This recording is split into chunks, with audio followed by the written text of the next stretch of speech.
Hey everyone, welcome. So, you're ready to take your Python skills to the next level. That's awesome. But before we do, we have to make sure our foundation is solid. In this session, we're going to do a quick, hands-on review of the core concepts and get a professional coding environment set up so you're totally prepared for what's coming next. Look, we all want to jump right in and start building those really cool, complex applications, right? But it's so easy to make a common mistake and skip a crucial first step. And that step is building a rock-solid foundation. Mastering the fundamentals isn't just a suggestion, it's absolutely non-negotiable if you want to write professional, effective code. So that brings us to the big question for today. Is your Python setup really ready for the challenge ahead? By the end of this, I want the answer to be a confident yes. All right, let's dive right in with a rapid, practical review of Python's core building blocks. Think of this as a quick warm-up, just to get our heads in the coding game. Okay, first things first. Variables, data types, and operators. These are basically the atoms of our code. They're the basic units that hold information and perform the actions that eventually scale up into huge, complex systems. Let's look at a quick code snippet. Here, we're using simple assignment to store the number 5 in a variable called x and the text Alice in a variable called name. Python is smart enough to figure out the data types on its own. Then, we use the plus operator to do a little math, x plus 2, and we store that answer in a new variable, result. And when we run this, what do we get? No surprise, right? It's 7. The program figures out the expression and prints the result. This simple pattern, doing something and getting an output, is the foundation for literally everything we're going to build. So, storing data is great, but what really makes our code smart is its ability to make decisions and repeat tasks. And that's where control flow comes into play. It lets us direct which code runs and when. Take a classic if-else statement. The program evaluates a condition. In this case, is x greater than 0. Notice the syntax here. You've got the colon at the end of the line, and then the code that belongs to it is indented. If the condition is true, the first block runs. If it's not, the program just hops down to the else block. And since our x from before is 5, the condition is totally true, so the program runs that first block and prints positive. This is how our programs make choices, plain and simple.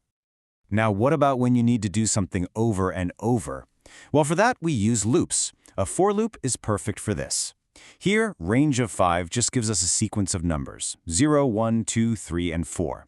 And for each of those numbers, the indented code block, our print statement, is going to run. And there's the result. The loop runs 5 times, printing the value of I each time, from 0 all the way to 4. This right here is automation in its simplest, but also its most powerful form. All right, we're making good progress. Let's level up and talk about functions. I like to think of them as your personal reusable toolkit. This is all about writing smarter, not harder. So let me ask you this. Do you ever feel like you're typing the same exact lines of code again and again and again in your programs? Yeah, we've all been there. Well, functions are the solution. And lucky for us, defining one is pretty straightforward. You just start with the def keyword, you give your function a name, and you tell it what parameters it needs. Then you write your logic in an indented block, and if you want to send a result back, you use the return keyword. Let's look at a real example. We're defining a function called add that takes 2 parameters, a and b. All it does is return their sum. Later on, we call that function and pass it the numbers 3 and 4.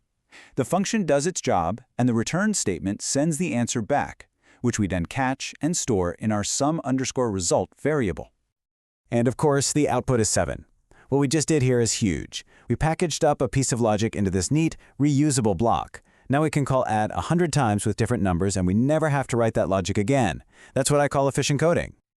Okay, so we've reviewed the code fundamentals. But how do we actually write this code like a pro? For that, we need to talk about setting up our environment and using the right tools of the trade. When it comes to code editors, you've basically got 2 heavy hitters. First, there's VS Code. It's super lightweight, it's fast, and you can customize it with a ton of extensions. Then there's PyCharm. It's a full-blown IDE, which means it has everything you need. Advanced debugging, code analysis, all baked right in. But you know what? It doesn't matter which editor you pick if you're not doing this next thing. A virtual environment is an isolated space for each of your projects. It keeps all the packages and dependencies for one project from messing with another. Seriously, this is a best practice you should be using for every single project, no exceptions. And setting one up is super easy. Here are the commands. First, you create it. Then you have to activate it. Now, if you're on a Mac or Linux, you'll use source mynv/bin/activate. If you're on Windows, it's a little different. It's mynv/scripts/activate. You'll know it worked because your terminal prompt will actually change. And once you're inside, you can use pip install to add any packages you want just to that specific project. All right, this has all been leading up to one thing, our final section, where we're going to put all of these pieces together in a practical activity. So, here's your mission. First, I want you to install either VS Code or PyCharm. Then, create a brand new virtual environment and activate it. Once you're inside, use pip to install the requests package. And finally, just write a simple little Python script that actually uses that package. Once you've done all that, you are set. Your professional toolkit is officially ready for action. You've got the fundamental knowledge, and you've got the proper setup. So really, there's only one question left. What are you going to build first?